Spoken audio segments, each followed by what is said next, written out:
Welcome to Deluxe. We take a look at timeless classics, the world's most luxurious brands and beautiful people who stand the test of time. From Cartier diamonds to Audrey Hepburn, from James Bond to fast and classy cars, we explore ageless elegance. The Prince of Wales once famously called French jewellery house Cartier jewellers to kings, king of jewellers. And there is no better symbol of timeless luxury than a diamond by Cartier. Louis-François Cartier took over an existing jewellery workshop in Paris in 1847. But it was his gifted grandsons Louis, Pierre and Jacques who established the worldwide brand of Cartier. Innovations with various styles including Art Deco, Garland and Tutti Frutti has made Cartier's influence on the development of 20th century jewellery unparalleled. Louis Cartier is best known for his timepieces. He designed the first wristwatch to assist an aviator friend. And an example of his famous mystery clocks was recently on display in Moscow. Cartier can claim all the most important innovations and achievements which belong to the jewellery art of the 20th century. Many of the watches, tiaras and necklaces on display are from private collections. Among the treasures are crocodile and snake necklaces, specially ordered by the Mexican actress Maria Felix.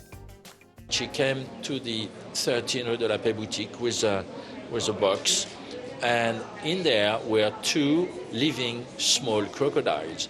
And she asked for the director of the boutique, and she said, "Okay, this is what I want in jewelry very quickly. Could you please make those two crocodiles for me as a necklace?"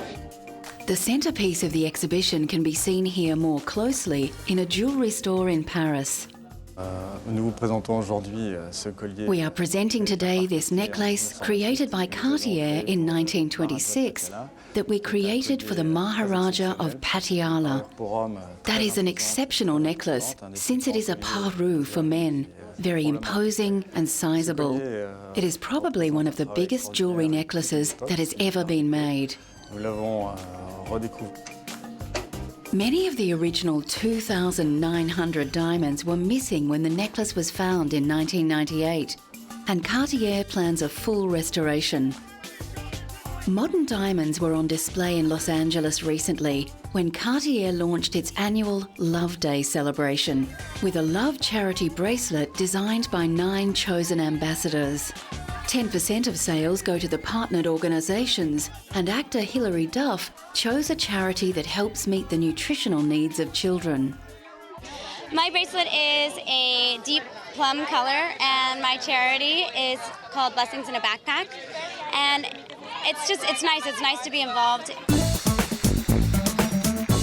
Once the wartime rationing was lifted from Europe after the ravages of the Second World War, fashion houses bloomed into an age of elegance and opulence. This exhibition at London's Victoria and Albert Museum features over 100 gowns by Christian Dior, Christobel Balenciaga and Worth London, as well as many others. The exhibition concentrates on the so-called Golden Age of Couture between 1947 and 1957, when the combination of unrestrained style and craftsmanship turned these couturiers into world-famous names. I think the secret of Dior's success in the post-war period was that he was very familiar with the fashion industry. He'd worked for other major fashion houses before, Piaget and Lelong. So when he launched his new house in 1947, he knew exactly what he was doing. He was also very aware that everybody was fed up with wartime fashions, and so he created what Carmel Snow nicknamed the New Look. And this was a tremendously romantic look that appealed to women all over the world. There are several pieces on display by London-based couturiers such as Norman Hartnell and Hardy Amies. What was very interesting about London couture in the 1950s, as opposed to Parisian couture, was that the London designers focused on practical, wearable designs. tailoring was a great speciality. In fact, the tailors were so skilled in London that the Parisians sent their tailors over to see how it was done. 60 years after the launch of Dior's new look couture house, the market for haute couture is certainly much smaller.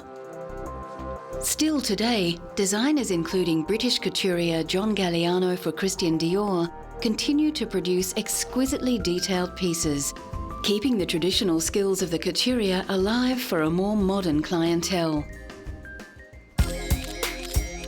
Perhaps no one personifies elegance and timeless beauty more than the film star Audrey Hepburn. Born to an English father and a Dutch mother who was a former baroness, Hepburn has won Academy, Grammy, Emmy and Tony Awards for her stage and screen work. She also received the Presidential Medal of Freedom for her charity work. Hepburn is often considered to be one of the most beautiful women of all time. In the 1950s, she was not only one of the biggest film stars, but her elfin appearance and sense of chic was very influential in fashion at the time. Recently, the dress that Hepburn wore in one of her most famous roles as Holly Golightly in Breakfast at Tiffany's came up for auction. Hepburn said she found playing the eccentric Manhattan socialite hard, as she was an introvert and Holly Golightly an extrovert. The distinctive black dress perfectly suited the gamin figure of Hepburn and became a silhouette much admired and copied. It was made for her by Hubert de Givenchy. It's one of 3 known to still exist, and we're very, very, very lucky to have it. And it's being sold for charity, which is the City of Joy Aid, which helps orphans and the homeless in India. Hepburn died in 1993, but through the purchase of this special dress, admirers can buy a tiny piece of a legend. Coming up, timeless luxury on the runway in haute couture classics. Coco Chanel and Christian Dior are towering figures of 20th century fashion, and the timeless luxury that they created influenced all modern designers. One of the most glamorous women of her time, Chanel was born in a poorhouse. She opened her first shop in Paris in 1913 and became so influential, she was named in Time magazine's 100 most influential people of the 20th century.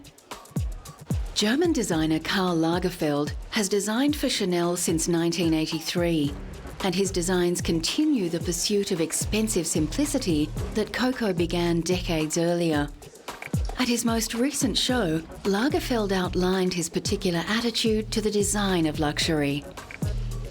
Chanel tweed is all hand-woven on small looms and it's very, very expensive. But I like the idea to treat something that expensive like something inexpensive, like jeans, because I never use the word cheap, and to have an attitude with luxury as if luxury was not expensive.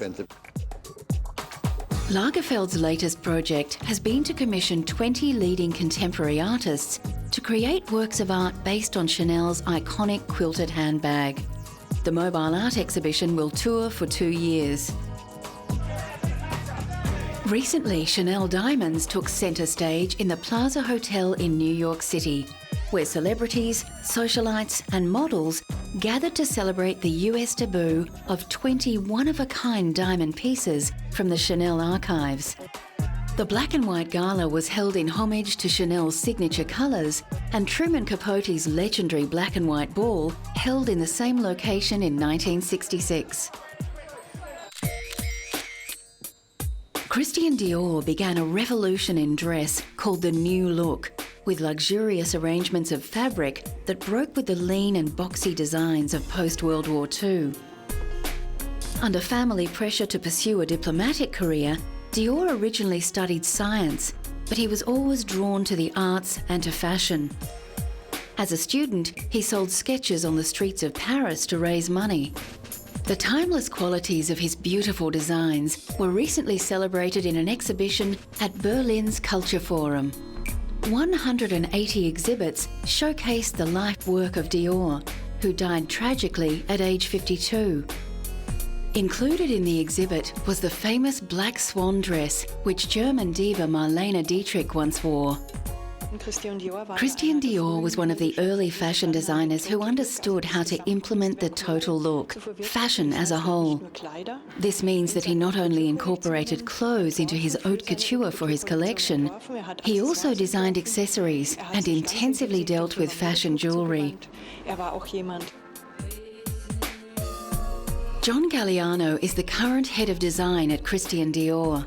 Born in Gibraltar and raised in London, Galliano has been at the Paris fashion house since 1996, and his theatricality